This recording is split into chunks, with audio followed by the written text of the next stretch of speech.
እዚህ ሀገር ደግሞ ምርጫ የለም። የሆነ ሳምበዲ ነው የሚመርጥልሽ። ተመርጦ ትሬቴ ሜሬጅ ኤንድ ፋሚሊ ካውንስሊንግ ላይ ሰራሁ።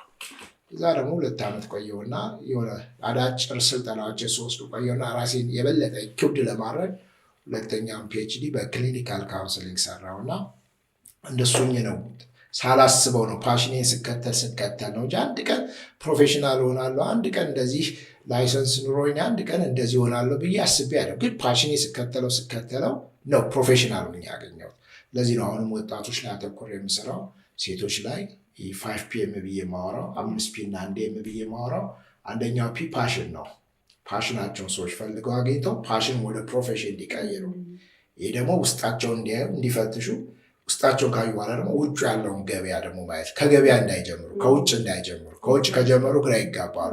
እኔ የሚላቸው ብዙ ነገር አለ። ያዋጣል የሚባል ብዙ የሰው ምክር ብዙ ይኖርና ያበላል ምናምንና እንትንሽ ብትንትን ነው የሚለው። ምትኙ የምታደርጊው ግራ ግብት ይልሻል።